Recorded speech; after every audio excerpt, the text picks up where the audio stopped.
Vamos Ah, lá.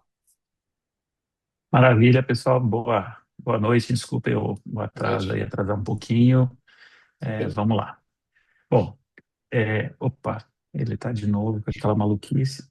Não, tá pegando a tela inteira ou tá pegando um pedaço? Tá, a tela inteira, tá certo. A tela inteira. Ah, maravilha. Uhum. Então tá. Bom, com certeza não tenho nenhum tipo de conflito de interesse, né? É uma coisa que ninguém quer ter conflito de interesse, ninguém quer ter nada a ver com rotura de cápsula, sem dúvida nenhuma, né? Mas acho importante a gente falar, né? A gente fica preocupado com rotura de cápsula, acha que não pode ter, né? Mas assim, se você tiver na sua curva de aprendizado, se você realmente entender que a ruptura faz parte do que você vai passar para chegar numa fase onde você está operando realmente muito bem.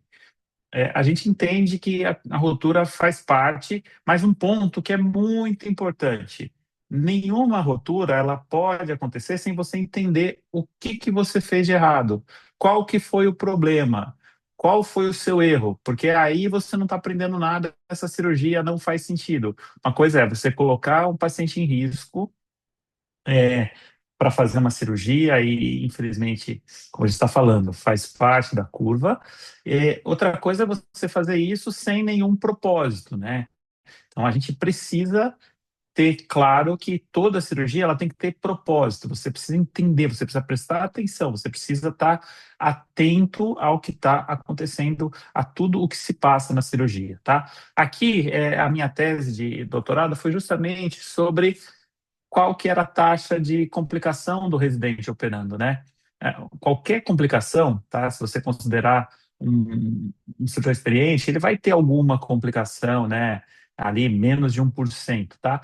Mas isso assim, é uma coisa que é muito incomum, tá? E se você for olhar, não é ruptura de cápsula, LED de íris no olho que está muito tenso, alguma coisa de incisão, aí tem várias coisas que podem acontecer, tá? Mas ruptura de cápsula a gente vai entendendo, quanto mais experiente, mais você vai entendendo, para um caso a cada 1.000, a cada 2.000, e isso vai se ampliando, tá? Agora, o residente, ele tem taxas de ruptura mais altas, e uma coisa que é interessante, essa taxa vai caindo conforme ele vai ficando mais experiente. Você tem um aumento das complicações em geral depois de 80 cirurgias, que é aquela fase que o residente acha que sabe tudo, né? Ele começa a inventar, fazer cirurgias mais complexas, querer é, incrementar a cirurgia, fazer técnica diferente, e aí começa a ter outros tipos de problema, né? Então é importante a gente entender isso e tentar focar em diminuir cada vez mais a sua complicação. E a gente vê que depois de 80 cirurgias, aquela taxa ali por volta de 5% já é bem mais tranquila, tá? Bom, a melhor coisa para rotura de cápsula é prevenir, é tentar reduzir o risco de você ter. A sua meta é mais ou menos, né, um caso a cada 500, um caso a cada 200, mas a gente hoje trabalha com números até menores que isso, tá? Mas lógico, se você começar a operar muita catarata, se você for um cirurgião de renome, você vai acabar tendo que fazer casos complexos, casos onde você tem um risco maior, um risco inerente àquele procedimento e com taxas de complicação decorrentes daquele caso, né? Então, isso não afeta, no geral, a sua taxa, vamos dizer assim, de rupturas em geral, né? De rupturas em todos os casos. Mas a sua meta tem que ser aí para baixo de 1 para 500. Importante é você identificar o paciente de risco e daí você vai planejar e fazer a técnica mais adequada, tá? Cada caso precisa escolher uma forma de fazer aquela cirurgia que seja a mais segura o possível. E isso é essencial, isso especialmente para os residentes e para os fellows. Todos os casos precisam ser documentados, você precisa filmar todos os casos. A gente pode até conversar como que a gente pode melhorar isso eventualmente, mas você pode colocar no próprio Carona um sistema de gravar com o próprio celular. A gente pode pensar em formas de colocar carona e a gente pode conversar sobre isso, mas idealmente você precisa rever todos os casos, especialmente os casos onde você teve complicação. E quando você tem a rotura de cápsula, o que você precisa buscar? Tentar reduzir as complicações. Então, assim, você teve a rotura de cápsula, o ideal é que você não tenha perda vítrea, que você consiga tirar todos os restos de córtex, que você consiga deixar a câmara anterior limpa. Se você perdeu o vítreo, você trate corretamente o vítreo e trate corretamente o pós-operatório, né? Não dá para você ter a perda vítrea e não saber o que fazer, tá? Então, aqui só mostrando, né, uma das fases mais comuns que a gente acaba tendo ruptura de cápsula, né? Às vezes é nessa fase final, onde você às vezes vai aspirar qualquer coisa do tipo. Tem que estar muito atento, tomar muito cuidado, né? Para você ver o que que aconteceu. Esse caso era um caso no polar posterior, a gente estava aspirando a cápsula posterior, teve uma pequena rotura, né? É super fino ali, daí às vezes a hora que você vai tentar polir, né? Você pode ter uma roturinha. E nesse caso, o que que eu fiz? Eu tive a rotura, e eu tentei regularizar isso. A gente faz uma rexis posterior. É uma, é uma conduta comum? Não, é uma conduta fora do padrão, mas que é uma das formas de você corrigir o que aconteceu. Era um paciente que a gente já tinha programado fazer uma lente de peça única, de 3 peças, né? Mas se a gente tivesse programado uma peça única, também daria para colocar, porque a cápsula posterior está regular, tá? A gente consegue colocar a lente, posicionar ela, né? Obviamente é um paciente do SUS, naquela época a gente usava aquelas lentes Type, né? Type 7, né? Então a gente pega, a gente pode até fazer um abotoar posteriormente a lente, a gente consegue colocar dentro do saco capsular, normalmente essa lente não tem problema, poderia ser qualquer tipo de lente que você quisesse, né? E o resultado é ótimo, tá? Lógico, às vezes a rotura, ela tá grande, às vezes ela não tá pequenininha no centro, mas se você tiver uma rotura pequena no centro, você pode encher o olho de visco elástico, colocar um pouco de visco entre a cápsula e a hialoide e complementar a rotura posterior. Permite você ter uma cápsula bastante regular, bastante estável, né? Sem risco de correr, sem risco de ampliar aquela rotura. Quando você tem a rotura de cápsula, né? Importante, tentar identificar o mais precocemente possível. Então, você tem que estar atento a tudo que está acontecendo na cirurgia e tem algumas coisas que te chamam a atenção. Então, a câmara anterior, de repente você está lá, de repente a câmera aprofundou mais. Alguma coisa está errada. Ou apareceu uma área muito limpa na cápsula posterior ali. Você está vendo aquele reflexo vermelho bonito numa área onde era para ter catarata, ou a pupila começa a fechar, ou a sua fácula e aí não aspira mais, significa que tem vítreo, ou você vê propriamente o vítreo na câmara anterior. Então, aconteceu qualquer coisa dessas, né? Primeira coisa, muita calma, tá? A complicação já aconteceu, a complicação já está lá. Então não adianta você ficar inventando moda. Às vezes é mais importante você assumir que a complicação já aconteceu e pensar no que é melhor para o paciente. E o cirurgião de catarata às vezes tem muito isso de tentar entregar a cirurgia que ele se propôs a fazer e não pensa se aquilo é o melhor. Então começa a querer ir comer o cristalino, aquele pedaço que está lá no vítreo já, ou começa a inventar de colocar viscoelástico para levitar o núcleo que caiu, ou entra com algum instrumento para tentar puxar o pedacinho do cristalino. Lembrar que o vítreo é um corpo único que, se você mexer com ele ali sem cuidado, se você começar a puxar, aspirar ele, você vai tracionar, vai fazer rasgos na retina periférica, e aí você vai ter um quadro pior ainda, que é um descolamento de retina. Então, não adianta ficar inventando moda, tá? O que que você tem que fazer? Percebeu que rompeu? Não despressuriza o olho, tá? Então, mantenha a caneta dentro do olho parado, pede para o teu auxiliar te passar o viscoelástico pela paracentese normalmente. A gente injeta viscoelástico pela paracentese, reforma o olho, para daí você tirar a caneta, tá? E aí você vai olhar se tem vítreo, se não tem vítreo. A tricinolona ajuda bastante a gente a identificar tudo ali para poder dar seguimento, tá?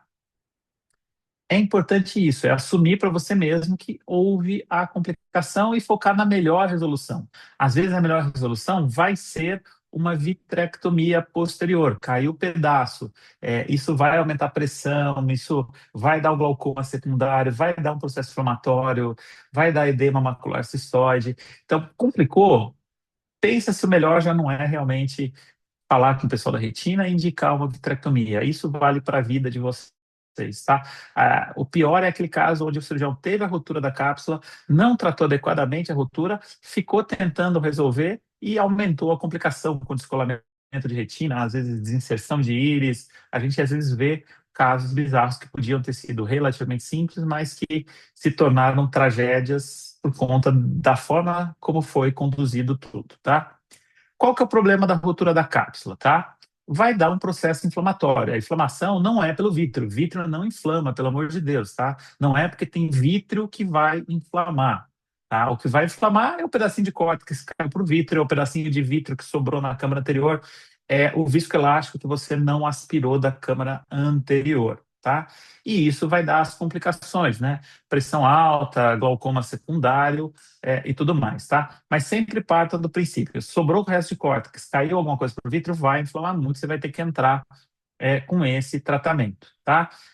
Nunca esquecer, deixou o viscoelástico na câmara anterior, a pressão provavelmente vai estar alta no dia seguinte, então você vai ter que entrar com colírio, ou o próprio processo inflamatório pode subir pressão, tá? Então tem que estar atento a isso, né? Isso aqui é um exemplo de um caso onde o pessoal deixou um resto de córtex na câmara anterior, tá? E tem que tomar cuidado, porque às vezes você não está mais aspirando ali, tá? Isso pode estar escondido embaixo da íris, qualquer coisa do tipo, tá? Perda vítrea é a pior condição, a gente gostaria de não ter, tá? Porque aumenta o risco de edema macular cistoide, né? Ficam aquelas traves que ficam tracionando todo o vítreo e aumenta o risco de ter realmente o edema. Aumenta bastante o risco de descolamento de retina, então, como regra geral, né, se a gente for olhar todas as cirurgias de catarata, algo como 1% de risco de descolamento em 5 anos. Se você vai para o paciente que teve perda vítrea, 8,6%. Perda vítrea e restos de cristalino, caiu cristalino para o vítreo e não se manejou adequadamente, chega perto de 15% de risco de descolamento de retina. Então, é muito alto, tá? É algo que a gente precisa levar em conta, tá? Rompeu cápsula, perdeu vítreo, aumenta bastante o risco de ter descolamento de retina, tá? Lembrar que o vítreo é um bom meio de cultura, um excelente meio de cultura.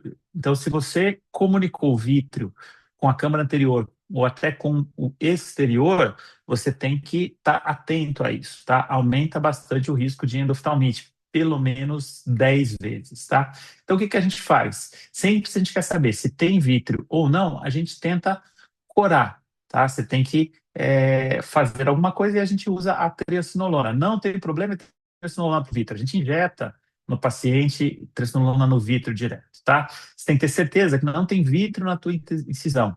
E se você está enxergando o vítreo, é mais fácil de você não tracionar. Você vê o quanto você está comendo, quanto você está fazendo de vitrectomia, aí, tá? Então, aqui um exemplo, um paciente, uma catarata traumática, tá? Aqui já está no final, a gente já tinha feito a cirurgia, e aí aqui a gente põe, né, a triacinolona para poder ver o vítreo. Você vê que tem um pouquinho de vítreo aqui na incisão principal, né? A gente vai entrar com o treófago pela incisão principal ali para poder fazer essa vitrectomia, tá? O ideal é a gente não ficar usando para vitrectomia a incisão principal, a gente fazer uma nova paracentese para poder aspirar, né? Para poder ter uma câmara pressurizada. Você precisa de um gradiente de pressão da da câmara anterior para posterior. Então, você continua irrigando na câmara anterior e devagarzinho vai fazendo a vitrectomia para tirar o vítreo da câmara anterior. Você não precisa ir lá atrás buscar o vítreo, você só não quer que o vítreo continue vindo, tá? E aqui a gente posiciona a lente, né? E a melhor posição da lente, em geral, no saco capsular. Não deu no saco capsular. Segundo melhor lugar, no sulco capsular. Não deu o sulco, aí se tiver como fixar de um lado só e a outra metade ficar no sulco apoiado na cápsula, melhor. Não deu, aí você parte para as diversas fixações e aí a fixação vai pelo gosto do freguês, tá? Então esse é um exemplo, um caso onde foi feito aí tudo, tá? Você vê que o resultado bastante bom, né? Bastante satisfatório aí, um caso que tinha essa opacidade toda aí pós-trauma, tá? A catarata traumática já tinha uma ruptura de cápsula posterior. Algum dia a gente pode ver essa cirurgia inteira, tá? Como eu falei, o ideal é que a gente entre por uma incisão, tá? Por uma paracentese, para manter a câmara pressurizada. E aí a gente vai, com o vítreo corado, a gente vai lá buscando, comendo todo todo o vítreo aí, tá bom? Mas o ideal é que a gente não chegue a precisar comer o vítreo, né? Mas a gente tem que passar pela fase onde a gente cora o vítreo para poder ter certeza que não tem vítreo na câmara anterior, tá? A vitrectomia anterior a gente faz para remover todo o vítreo da câmara anterior, tá? Uma coisa que o pessoal fala, né, é evitar a hidratação do vítreo. O vítreo é 99% água já, né? Então é difícil de você hidratar ele. O que acontece é, se você ficar irrigando muito, você joga é, o soro lá para trás, esse soro vai deslocando o vítreo para a câmara anterior, tá? Então não é uma hidratação do vítreo, mas é um deslocamento por questão de gradientes. Se você pressuriza a câmara anterior, você vai empurrar aquele vítreo para baixo e vai resolver, tá? Muito importante ter certeza que não tem vítreo na incisão por conta do risco de endoftalmite que a gente falou, tá? É, a lente, se você tem perda vítrea, ela funciona como uma barreira, então isso é muito bom. Então você implanta a lente. Se tiver uma Rexis de tamanho adequado e regular, vale a pena você tentar abotoar a lente, tá? Para a lente ficar na posição, ela ficar segurando e evitar que, de repente, às vezes você não teve perda vítrea durante a cirurgia, mas tem a rotura de cápsula, o paciente depois faz força, qualquer coisa pode vir vítreo, deslocar a lente, qualquer coisa do tipo. Então isso é importante. Outra coisa, muita gente, né, quando tem rotura de cápsula, para ver se tem vítreo ou não, uma das coisas que muita gente faz é colocar amiótico, colocar carbacol, né, para ver se a pupila está desviada e tudo mais, né. É interessante, mas você tem que tomar muito cuidado porque isso pode estimular náusea, estimular vômito no paciente. Então, fez isso, o paciente tem que receber um antiemético endovenoso, tal, e aí, em geral, a gente tem anestesista, a gente pede para o anestesista fazer, mas mesmo no nosso centro cirúrgico, se vocês fizerem, tem que fazer ali ou um Plasil ou um Zofran, alguma coisa para segurar esse risco de ter náusea e vômito, senão aquela força, né, aquele valsalva vai fazer vir mais vítreo e vai piorar tudo, tá?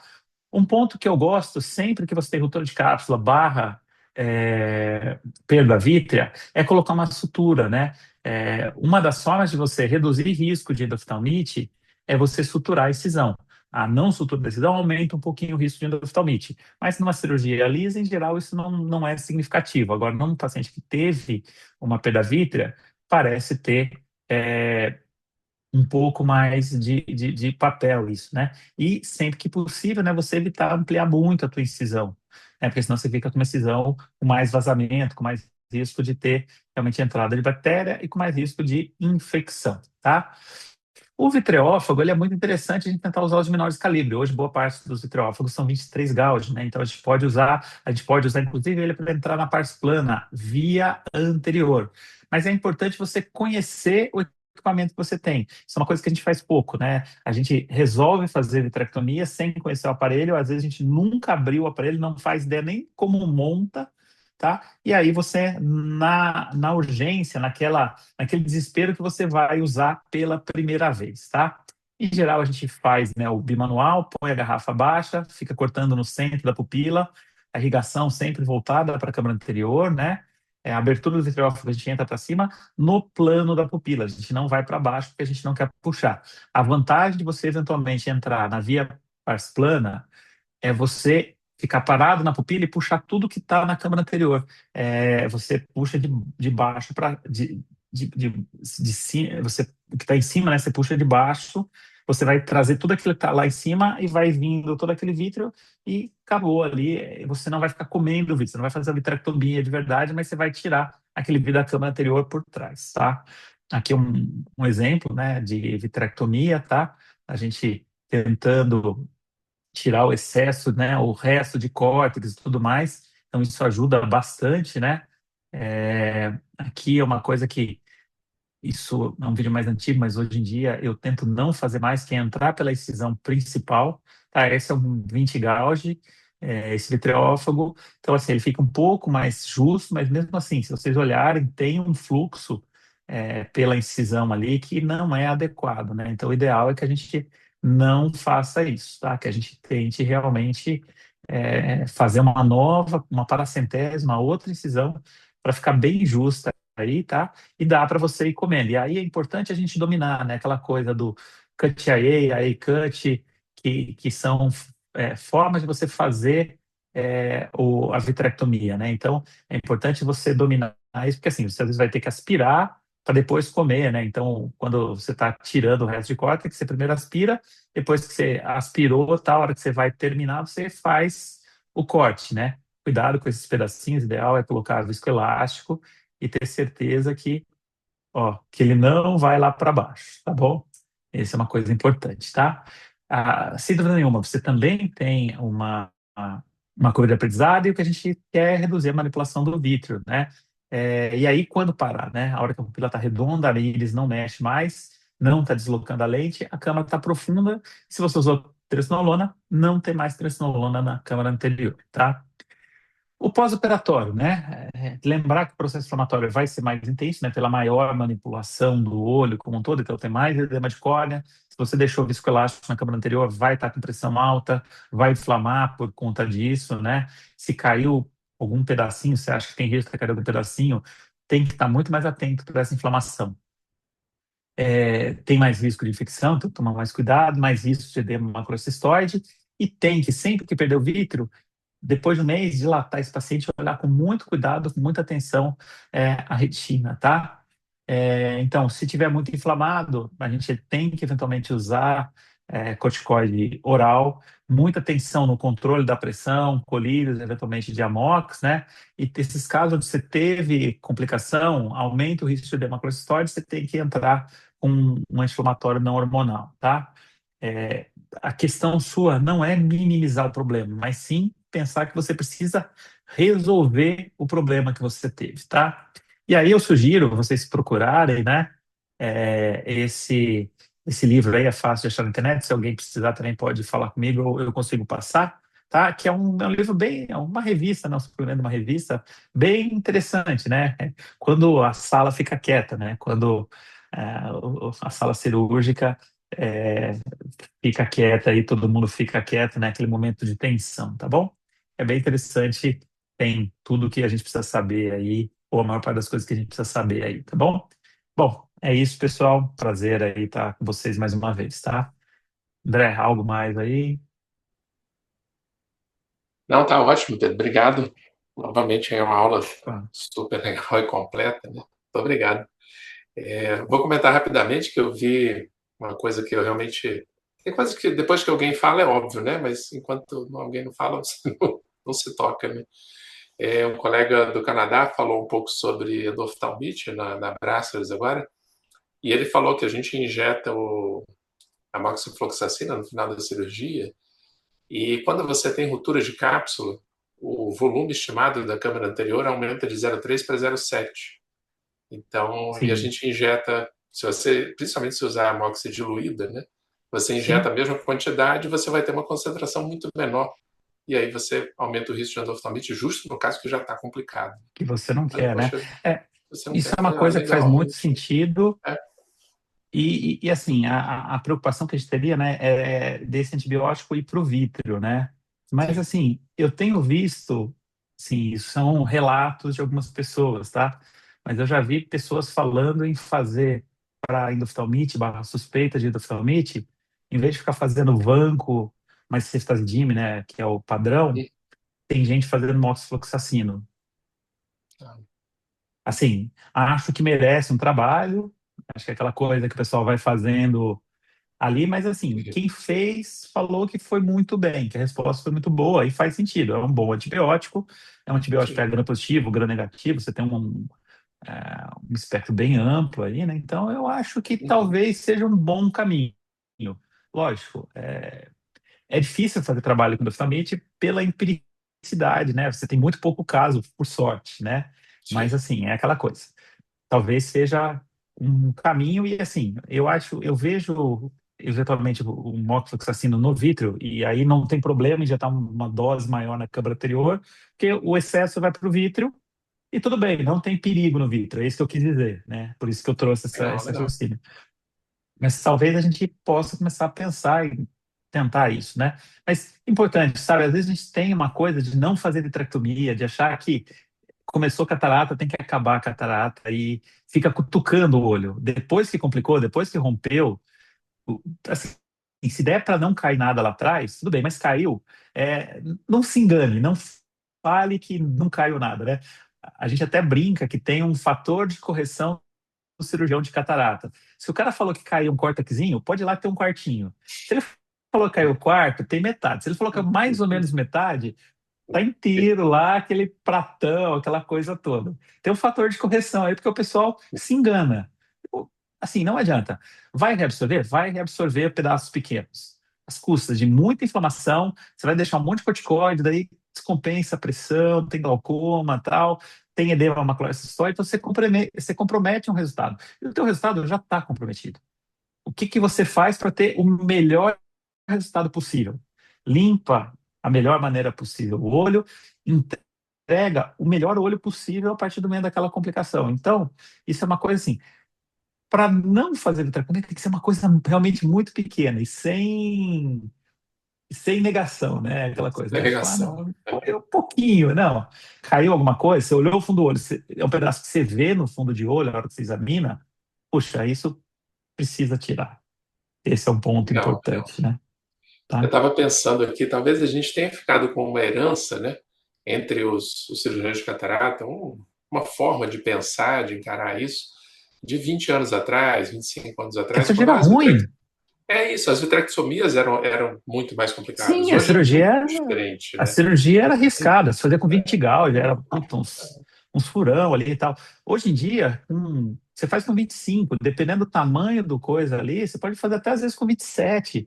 Putz, e assim, o resultado da vitrectomia hoje é muito bom, você fazendo tudo direitinho. Então, isso vale para complicação pós-catarata, isso vale para endoftalmite. Os trabalhos que falam que você não precisa fazer vitrectomia para endoftalmite, é, é porque você usava Vitigauge e a taxa de complicação da cirurgia era alta. E daí você vê que assim, no final, o resultado das duas coisas é igual, mas a realidade hoje é outra. Assim, a chance de você fazer uma rotura fazendo a vitrectomia é muito menor. Você não traciona a base vítrea. Tem uma série de coisas que mudaram e aí a cirurgia é muito, a entrega é muito melhor do que o que você tinha, né? Então, acho que a gente precisa realmente tentar mudar um pouquinho. E até no SUS a gente tinha a questão de não ter disponibilidade, né? Que isso era um Sim. outro problema, né? Se teve uma complicação, você tem que resolver, porque você não vai ter o que fazer com aquele paciente, né? Bom, Estou pensando aqui num paralelo com a anestesia. Ah, Pedro, se você puder parar de compartilhar a tela para a eu estou gente tentando mostrar aqui, o eu já próximo. apertei Ah, não está. aqui, eu não sei o que que eu estou fazendo. Deixa eu fechar, deixa eu Mas ver. eu estava pensando aqui da gente fazer um paralelo com a anestesia. O anestesista fala para a gente que Foi, que né? foi assim, a anestesia mais segura para eles é a geral, mais do que a sedação, porque o cara tem a Sim, cirurgia na mão, né? Tem o sim, paciente na mão. Quer dizer, exatamente. é a mesma coisa, né? A gente pensa na vitrectomia como uma coisa, nossa, e tal, e na verdade a segurança da vitrectomia hoje Sim, é enorme, né? Então, sim, com acho que é certeza. por aí. Legal. Muito bom. Bom, Obrigado, Pedro. que é Valeu. isso. Professor, posso tirar uma dúvida? É, Pode, Com claro. licença. claro. Que eu já ouvi esse tema que eu vou pegar, eu já ouvi algumas instâncias tendo suporte, certo? Eu tive a ruptura de cápsula, não tem como colocar dentro do saco, tem suporte para colocar no suco. Eu entrego para o retinólogo com a lente ou sem a lente? Olha, depende muito do que caiu lá para trás. Se caiu um pedaço muito grande, é uma coisa que o retinólogo pode eventualmente ter que trazer para a câmara anterior, para comer na câmara anterior, é melhor entregar sem a lente. Se for uma coisa pequena, que você só vai limpar o vítreo depois, assim, realmente é córtex, é um pedacinho que você não vai precisar levitar nada, pode pôr a lente tranquilamente, tá? É, em geral, assim, depende do momento que aconteceu da cirurgia. Você tem certeza que caiu um pedacinho menor se você rompeu no finalzinho da cirurgia. Você tinha comido todo o núcleo e tal, rompeu ali. Aí é tranquilo, aí não tem muito problema, pode pôr a lente. Rompeu bem no comecinho, que está naquela fase de trilionamento, que você não tem muito controle, você acha que pode ter caído alguma coisa a mais, e aí de novo. É assumir o que aconteceu. Não é ficar negando que caiu um pedacinho ou querer falar que, olha, é um pedacinho muito pequenininho. Não, tipo, pode ter caído um pedaço maior, vai sem a lente. Facilita muito se precisar flutuar, entendeu? E aí, no final da vitrectomia, coloca a lente, entendeu? Até o ideal, se você puder, né, como cirurgião, é, se você é, conhece o João, até é bom você ir e resolver participar da cirurgia da vitrectomia. Acho que isso é uma coisa bacana de conversar, e boa parte dos cirurgiões aí de vitrectomia não vão achar, né? Não vão ficar chateados de você estar junto, pelo contrário, né? Acho que isso é importante, tá? O Armando que falou Perfeito, que tem que professor. ver se tem caneta de endofaco, isso é verdade. Senão, o único jeito é você subir e tirar, né? Se, de novo, se for um pedaço relativamente pequeno e não é uma catarata super dura, você às vezes consegue, com vitreófago e paciência, você consegue comer lá atrás. Você vai com uma iluminação, vai empurrando, trazendo na boquinha e tal. Dá para fazer, mas demora bem mais, tá? Mas, como regra geral, pedaço grande, você vai ter que levitar, não tem caneta de endofaco, aí é melhor sem lente também. Perfeito. Vamos lá.